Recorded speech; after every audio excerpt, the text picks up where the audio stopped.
Check, check, check.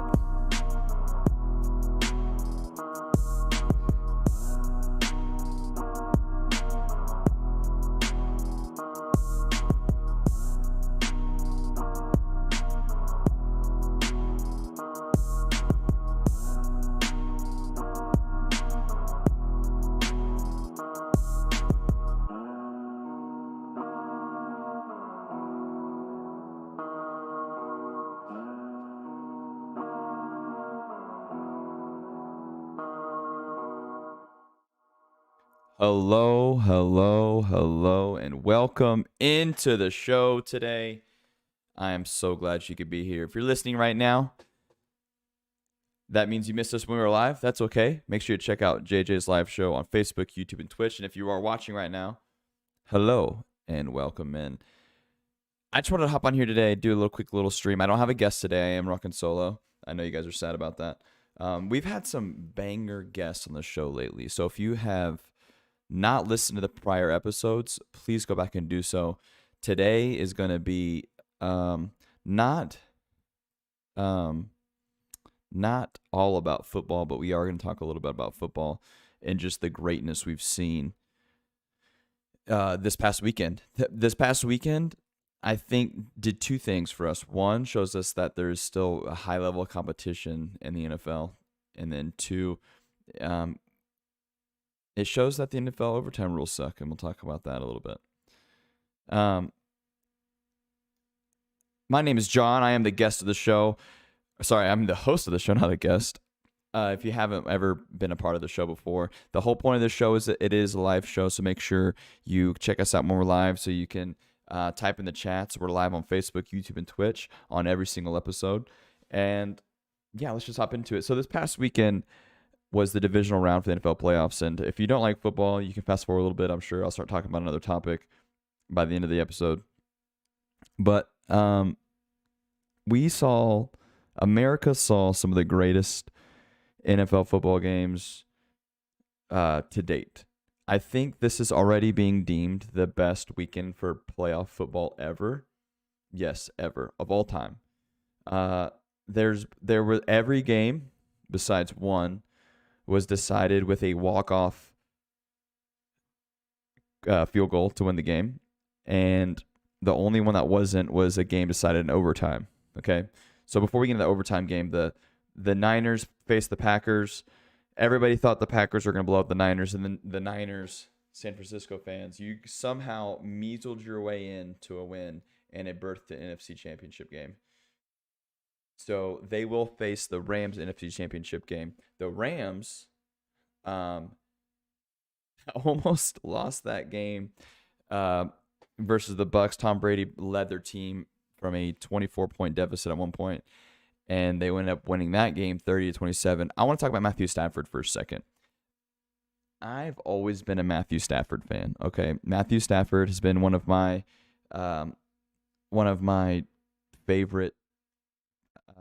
And by the way, if you're watching right now, you can see on the screen to the left, I have just the recaps if you want to read it while I'm talking of the games. As I'm going through, I'll leave this on the screen here. You should be able to see it.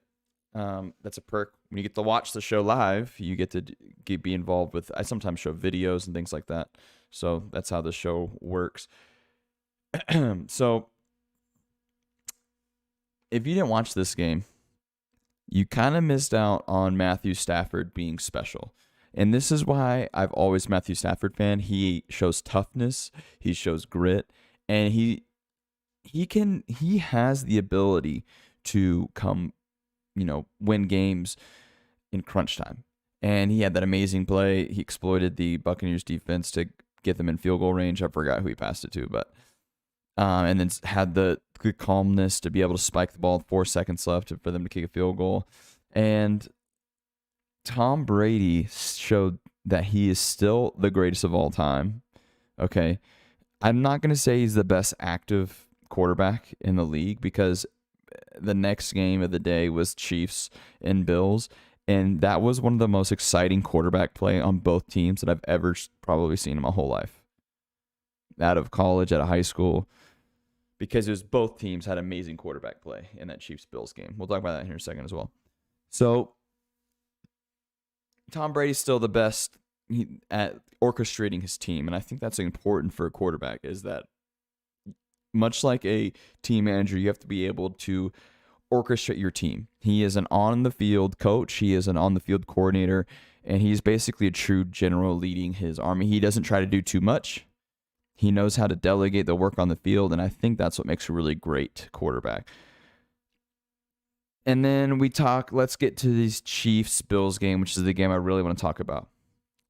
Josh Allen, the quarterback for the Buffalo Bills, and by the way, I was rooting for the Bills in that game. My boy Cole Beasley, prior Dallas Cowboy receiver, I wanted him to go to the Super Bowl.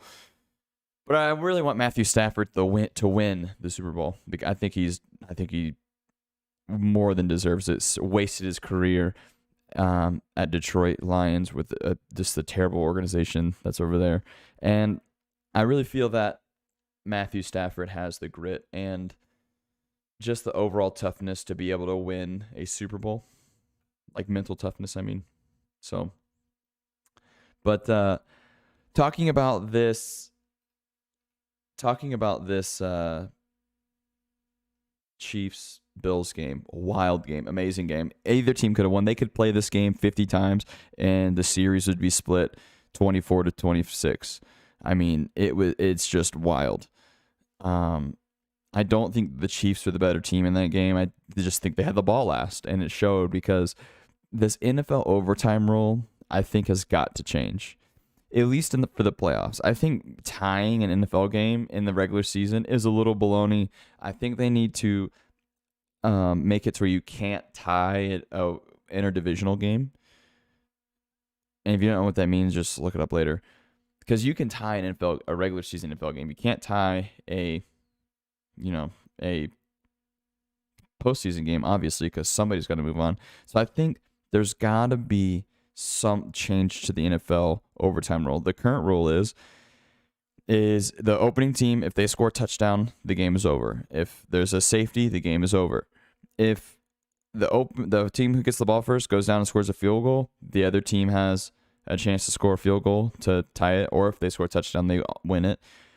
Or if the first team scores a field goal, the second team scores a field goal, then it's the next points win. I think there needs to be a change. And I think the college overtime rules are amazing, and they've even changed it to keep it high pace. So there's not 9 overtimes like there was a couple years ago when A&M faced who was that in? I forgot who they played for that, but I think the overtime rules in college work great. I think it gives both teams a chance to get the ball, and it gives both teams a chance for defenses to make a stop. The thing is that you can't really do the exact same college overtime rules in the NFL for 2 reasons. 1, the NFL kickers are way too good, and 2, the way the hashes work, which affect the kicking game, the college hash marks are wider, meaning the ball can be set up farther to the left, farther to the right, which makes field goals harder. In the NFL, it's just the kickers can bang him from anywhere. So the college overtime rules, the one team gets the ball in the 35, and they get a chance to score. And then if they score, the other team has a chance to rebuttal, that kind of thing. I think the NFL should adopt the college overtime rules, but make some changes. One, I've thought about this a lot. I think if they did college overtime rules, but there's no kicking, and there's only 2-point conversions, I think that'll really change the game, and I think it would make everybody happy. Nobody in the entire world is happy with these NFL overtime rules. 0 people. And I think because there's not going to be a kickoff. Like in the NFL overtime, there's a kickoff. Subjects players to injury. Then there's a timed quarter, timed period where it's of overtime. Both sides of the ball, offense and defense, can get a chance to, play too many downs. But if there is just the way they do it with college, with no kicking, no field goals, and only 2-point conversions, I think there won't ever be a tie, obviously, but there also will be less downs played because they only have to go 35 yards to score. So I think maybe they even give them only 3 downs. Maybe, I don't know. I know that they're worried about player safety and longevity. The game's now 17 games in a season before playoffs, but come on, nobody likes these overtime rules. These overtime rules are freaking garbage. Okay, so the NFL needs to do something. Everybody's been saying it for years. They finally added. It took them a long time to get rid of that. Like, all you have to do is score a field goal to win it. The sudden death rules in overtime. And I think it would do everybody. I think everybody would appreciate the game. Appreciate the change if they change the NFL overtime rules. The NFL overtime rules absolutely suck. So let's change that.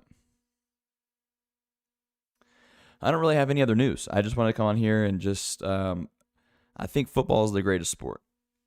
I really do. I think that, especially through the time of this pandemic, it's so hard for people. I think football, or sports in general, but especially football, has given a reason for people to kind of come together, even if you are rooting against each other, it's still participation in a sport, in a game, in a me versus you kind of thing. And football's fun.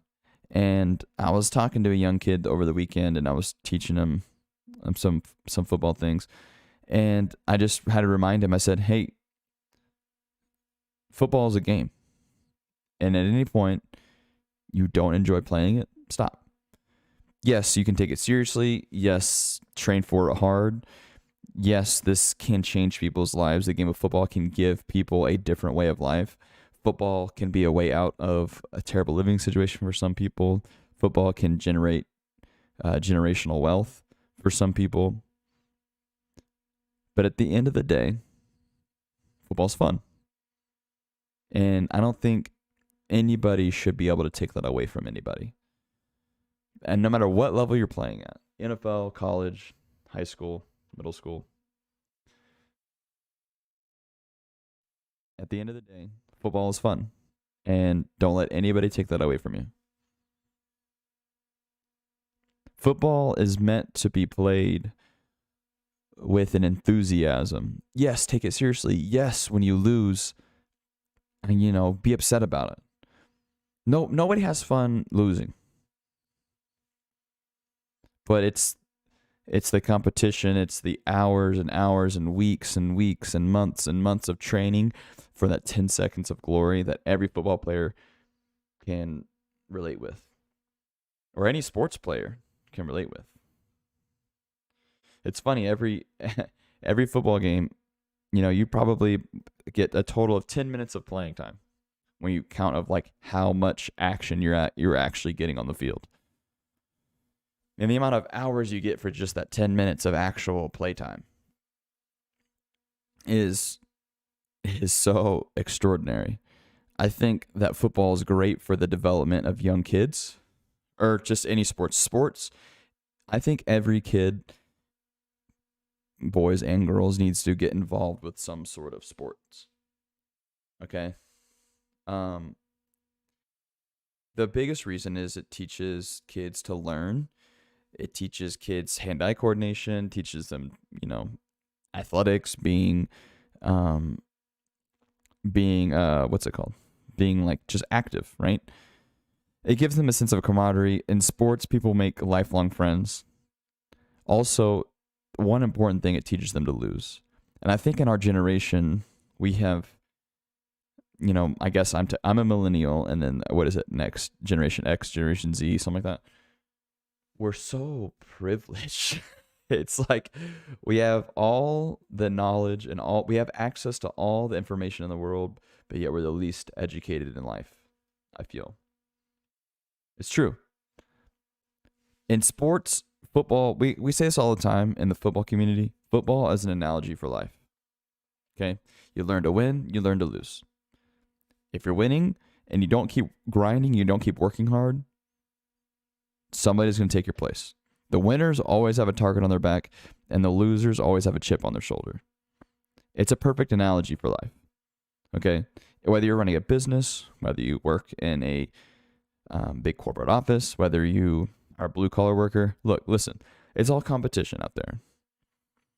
All right. That's what keeps this great capitalist economy running is competition. Okay. You have to learn to grind. You have to learn to win. But you also have to learn to lose. Some people, when they lose, they literally cry. If I lost a playoff game or if I lost a Super Bowl, I would probably cry. But you're not supposed to stay down in that defeat, right? You're supposed to learn from those losses. I hear coaches all the time say that you either win or you lose. You either win or you learn. I don't really like that necessarily, but I get what they're trying to get at.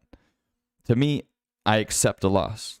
I'm not going to pretend that I didn't lose, because I think that if we I think that's a sign that we ignore and don't take accountability and don't take responsibility for why we didn't win. It's saying we either win or we learn. Sure, you can also learn when you win. Right? You can learn when you win or lose. But when you lose, you're supposed to take why you lost and apply that to the next game, to the next quarter of your business, to the next area of your life in order to win. Accept the loss. If you lost, accept it. Don't pretend that it didn't happen. Don't point your fingers at anybody else. Josh Allen, the quarterback for the Buffalo Bills, played nearly perfect.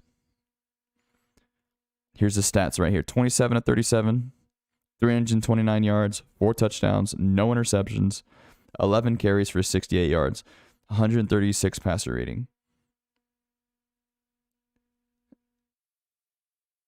That's one of the greatest performances of the postseason for an NFL quarterback ever. He still lost. It's not necessarily his fault that they lost, but he has to accept the loss. He has to accept that they lost as a team. And it's really hard for people to understand that. Win as a team, lose as a team.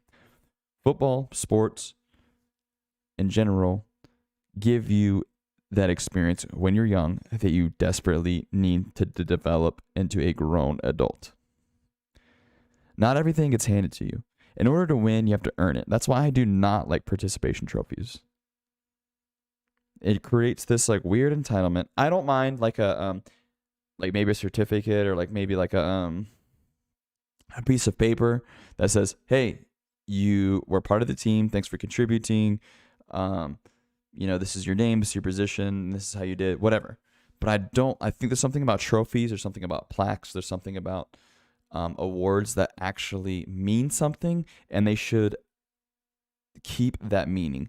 The second you start giving trophies away to losers is the second those people who finally win, it takes away from the bigness of that, right? It takes away the pride that they have in that. It takes away the meaning of actually winning. And sometimes it has nothing to do with how hard you work. There are people who succeed in life who don't work at it. Sometimes they get lucky. Sometimes they have a natural ability. My Meemaw was here. It's my dad's mom, my grandmother in the South. We call him Meemaw. My Meemaw was in town last weekend visiting, and she all the time talked about, she's said this story multiple times, but she had to study very, very hard at math. And she was telling me when she went to college, first off, back in the day, they told her to not do math in college. It was a long time ago, obviously. She's in her 70s. Like, as in, she's in her 70s years of age. I don't know what year she was born, but, and then she figured out that when she was passing math in high school, or maybe it was early college, that she put in a lot of work, but she passed with the 70, but she knew for a fact that she didn't actually earn that 70, but they gave it to her based on her hard work. But there's other people in her math class that didn't have to work as hard. They didn't have to study. They could just show up and get an A. And for some people, it just comes easier for them. And you're going to have to learn that life's not fair. It's not fair that someone has to study 10 times longer than somebody else who can just show up and get an A. And that person who studied 10 times longer barely gets a B or barely gets a C, or maybe gets an A, but they struggle. You have to learn to take those losses, and you have to learn to apply them to turn them into wins. Life isn't always about winning and losing, but at the end of the day, if you string together some losses, your life isn't probably looking too good. Sports for young kids helps them learn. Okay. I guess, look, hey, we tied sports to life. All right. I hope you guys take that in for today. That was just Monday little episode for today, guys. I really appreciate you guys listening. Listen, before I get to the outro here, I really need your help. Okay. I really do. All right. The last couple of episodes, we've seen a lot of views. A lot of views on the YouTube video, a lot of views on the Facebook videos, a lot of views on the, or a lot of listens on through Spotify, through Google Play, through Apple Podcasts. We're on Apple Podcasts now. I need your help. I need you to, if you like this show, share it with your friends. But not only that, I need you to do me a favor. If you're listening on Spotify, if you're listening on Anchor or whatever you're listening to, make sure you rate 5 stars. Okay? And leave a comment, leave a review, or whatever. Okay? You can rate on Spotify. You can rate on Apple Podcasts. I don't know about Google Play or whatever because I don't have an Android because I'm a winner and I have an iPhone. Shots fired to Android users. Listen, I just need you to rate the show. That way we can get some more people in here. Invite your friends. Tell your friends about JJ's live show and get them in here. And the episodes that have been really good is we get a lot of live viewers and they get really involved in the show. There wasn't that today, but that's okay. I'm not really worried about it. Make sure you just do what you can to help out the show.